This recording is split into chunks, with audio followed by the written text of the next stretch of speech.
नमस्कार, YouTube के free coaching channel पर आपका स्वागत है। मैं हूं अभिषेक पांडे और आज हम इस वीडियो में सीटिंग अरेंजमेंट के बारे में जानेंगे। दोस्तों, मैं इस वीडियो में आपको सिर्फ़ और सिर्फ़ सीटिंग अरेंजमेंट के बारे में बताऊंगा कि सीटिंग अरेंजमेंट क्या होता है, कितने तरीके के क्वेश्चन इसमें बन सकते हैं और फिर आगे के वीडियो में मैं आपको प्रैक्टिस कराऊंगा।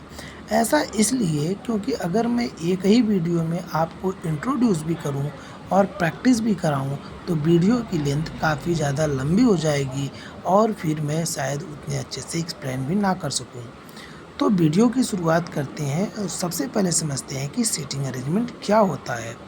जैसा कि मैंने यहाँ पे लिखा हुआ है कि a process of making a group of people seat as per a prefixed manner, एक ऐसी पद्धत जिसमें कि एक पूर्व निर्धारित या एक ऐसे तरीके से लोगों को बैठाया जाए और वहाँ पर उस पर्सन की पोजीशन डिसाइड की जाए, तो ये तरीका कहलाता है सीटिंग अरेंजमेंट। जैसे अगर मैं आपको एक एग्जांपल दूँ कि चेयर है, सर्कुलर चेयर है, आपने कहा कि यहाँ पर ए पर्सन बैठेगा, यहाँ पर बी पर्सन बैठेगा, यहाँ पर सी पर्सन बैठेगा, यहाँ पर डी पर्सन बैठेगा। तो क्या है कि हमने एक स्टैंडर्ड बना दिया कि कौन कहाँ पे बैठेगा। अब क्वेश्चंस कैसे बनते हैं इसमें, इस तरीके से बन सकते हैं कि डी बी से किस दिशा में है या फिर कितने लोगों के बीच में है, इस तरीके से क्वेश्चन बनते हैं।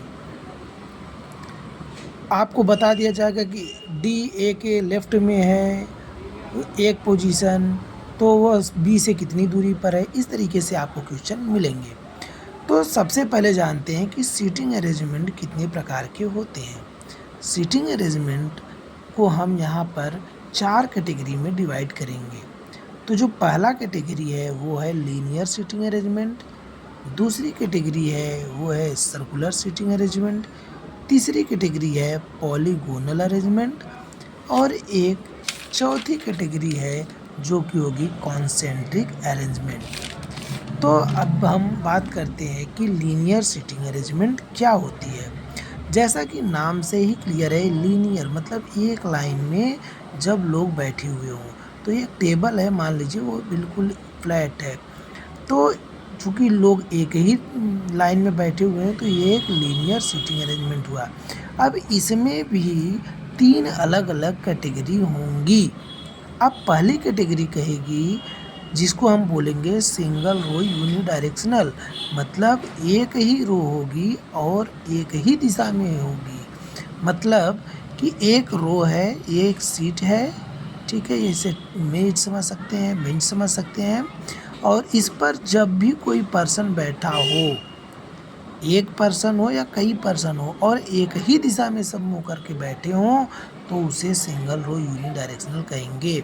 जैसे ये एक टेबल है, मान लेते हैं इस पर 3 लोग बैठे हैं, पर्सन 1, पर्सन 2, पर्सन 3 और सब ने अपना चेहरा किधर कर रखा है, ऊपर की दिशा में।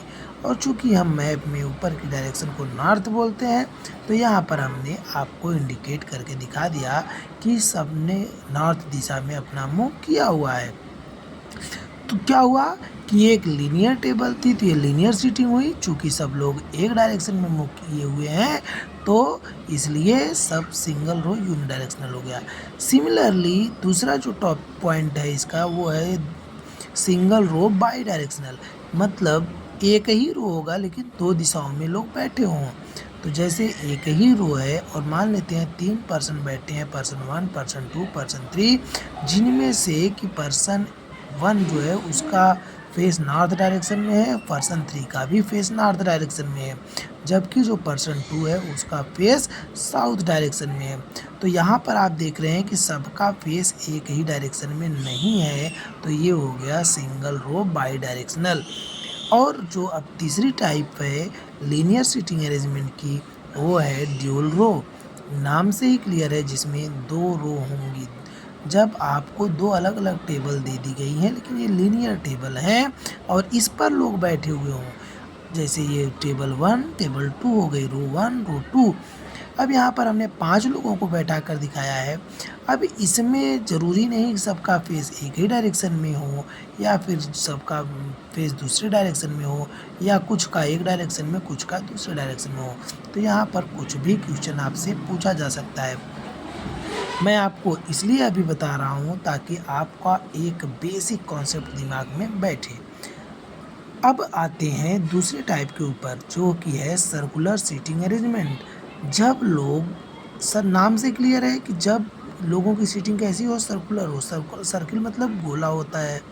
तो जब एक गोलाकार अगर कोई टेबल हो उसके चारों तरफ या 1 पर्सन 2 पर्सन 5 पर्सन जो भी बैठे हों तो उसे कहते हैं सर्कुलर सीटिंग अरेंजमेंट। यहाँ पर 2 कैटेगरी है इसकी।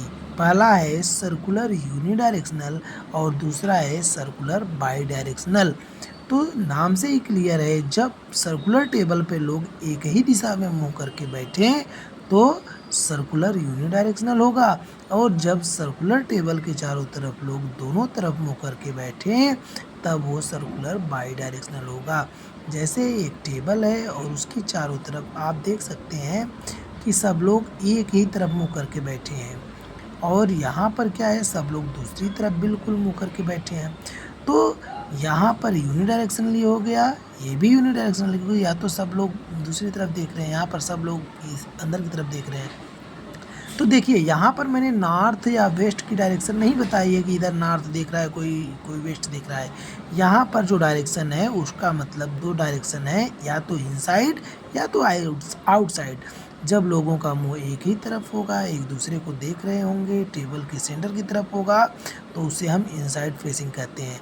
जब वो लोग सेंटर से आउटसाइड देख रहे होंगे, उस तरफ बैठे हुए हैं, तब जाकर उसको हम बोलते हैं आउटसाइड फेसिंग। तो सबसे जो पहला अंतर है, जो लीनियर सीटिंग अरेंजमेंट है, उसमें जो डायरेक्शन होते हैं वो नॉर्थ ईस्ट वेस्ट कुछ भी हो सकता है, लेकिन जो सर्कुलर सीटिंग अरेंजमेंट होती है इसकी डायरेक्शन या तो इनसाइड होगी या फिर आउटसाइड होगी। अब बढ़ते हैं हम तीसरे टाइप की तरफ जो कि है पॉलीगोनल अरेंजमेंट। फिर से देखते हैं पॉलीगोनल अरेंजमेंट क्या है। तो सबसे पहले जानते हैं कि पॉलीगन क्या होते हैं। पॉली का मतलब होता है बहुत, गॉन का मतलब है भुजाओं से, जिसमें बहुत भुजाएं हैं। बहुत भुजाओं का मतलब मेरा इससे है जब कोई भी क्लोज्ड फिगर बने जिसमें कि 3 या फिर 3 से अधिक साइड्स हों, यानी 3 भुजा हो या 3 से ज़्यादा भुजा हो। अगर 3 भुजा है तो ये क्या हो गया, त्रिभुज हो गया, ट्रिंगल हो गया, तो ये पॉलीगॉन हो गया। 3 से अधिक भुजा है तो 4 भुजा, 5 भुजा, 6 भुजा, कुछ भी हो सकता है। 4 भुजा हो तो स्क्वायर हो गया, रेक्टेंगल हो गया। तो इस तरीके से देखिए ये 5 भुजा वाला, ये 6 भुजा वाला है। तो ये सारे के सारे पॉलीगोनल अरेंजमेंट की कैटेगरी में आते हैं। जैसे इनकी कुछ कई सारी कैटेगरीज हैं, बट अगर हम नॉर्मली बोलें तो 2 कैटेगरीज हुई। एक है स्क्वायर अरेंजमेंट, जिसमें लोग एक स्क्वायर टेबल की तरफ बैठे हुए होंगे, कुछ इधर का मुंह करेंगे कुछ बाहर की तरफ, तो इसमें भी कई सारी कैटेगरीज बन जाएंगी। सिमिलरली ट्रिंगल अरेंजमेंट भी है, जब ट्रिंगुलर टेबल है उसके चारों तरफ लोग बैठे हों तो वो ट्रिंगुलर अरेंजमेंट हो जाएगी। अब आते हैं हम लोग चौथे टाइप के ऊपर। चौथा टाइप है हमारा कॉन्सेंट्रिक अरेंजमेंट। कॉन्सेंट्रिक अरेंजमेंट मतलब सब कॉन्सेंटर मतलब सेंटर की तरफ। तो इसमें क्या होगा कि अगर कोई सर्कुलर या पॉलीगोनल शेप्ड हो टेबल की और उसके अंदर एक दूसरा टेबल आ जाए, मान लो एक बड़ा सा टेबल था सर्कुलर, चारों तरफ इधर उधर लोग बैठे थे, और उसके ऊपर आपने एक ट्रेंगुलर टेबल रख दिया, उसके चारों तरफ भी लोग बैठे गए। तो क्या हुआ कि एक विशेष शेप के अंदर दूसरा शेप घुस गया, दूसरे शेप का टेबल, और उसके अंदर लोग बैठे हुए हैं, तो ये क्या हो जाएगा, कॉन्सेंट्रिक अरेंजमेंट। या हो सकता है आपका जो पहले टेबल था वो ट्रेंगुलर था और बाद में उसके अंदर आपने कोई सर्कुलर टेबल डाल दिया, ठीक है, और उसके चारों तरफ भी लोग बैठे हुए हैं, तो ये कॉन्सेंट्रिक अरेंजमेंट हो जाएगा। ये काफ़ी कॉम्प्लिकेटेड होता है।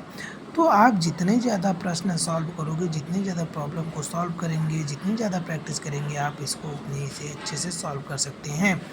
तो अगला वीडियो, चूँकि वीडियो हमारा लगभग 10 मिनट लंबा हो चुका है, अगले वीडियो में हम लोग इसको सॉल्व करने के टिप्स को जानेंगे। लेकिन मैं चाहता हूँ कि मैं अगला वीडियो तभी बनाऊँ जब आपका कमेंट आए कि हाँ, आप इसके ऊपर वीडियो बना दीजिए और आप इसको सीखने के लिए इंटरेस्टेड हैं। Thanks for watching my video. Take care and goodbye. I hope you will subscribe my channel.